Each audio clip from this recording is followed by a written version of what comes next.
Hey, it's me. I am back for day 16 of Disability Pride Month. And today's kind of a silly, I don't know if it's silly, but you guys might think I'm crazy, and that's okay. My belief is that none of us really know what we're doing. So, because none of us really know what we're doing, I can forgive, right?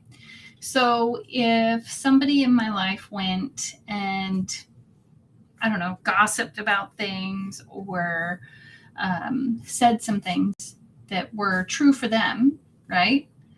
Um, but they were based on some biases and some confirmation bias, things like that.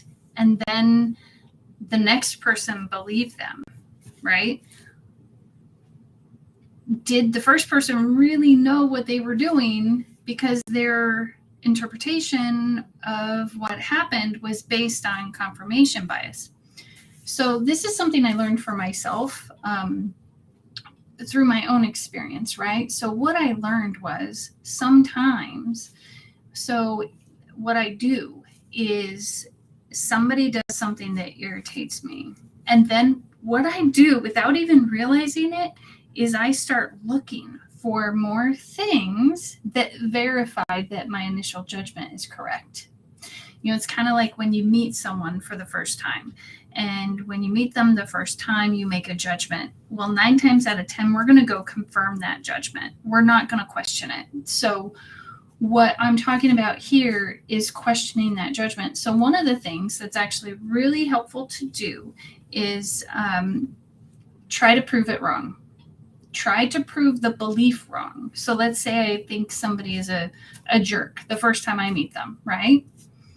I need to look for evidence to verify I'm wrong. And if I'm not wrong, then the fact that I believe they're a jerk is true. And that is actually how scientists work too. It's just a lot harder to think about in relationship, and a lot of us don't apply it that way.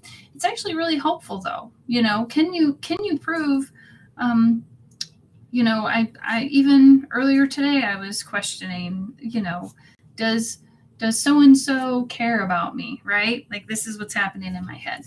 And then I thought, can I prove that that's wrong? And I was like, oh, I can't prove that's wrong, not without more information. So then I need to take some steps to get some more information about that. So when I think like someone might be being ableist, one of the things I need to do is try to prove that wrong. Look for evidence that proves it wrong. And if I can't prove it wrong, then I can categorize them as an ableist.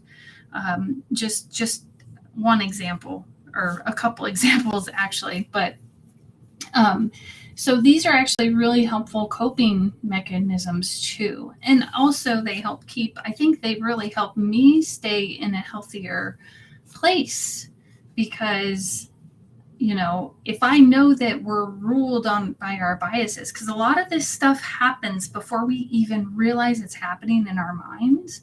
So if I can if I can realize that most people, including me, like our behaviors happen, they just happen. And until we become aware of them, we can't do anything about them. So I want to challenge you today to try and prove a belief wrong and see what happens.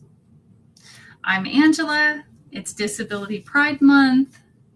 Check out the podcast, Relatively Damaged, all that good stuff. And I'll see you tomorrow. Have a good one.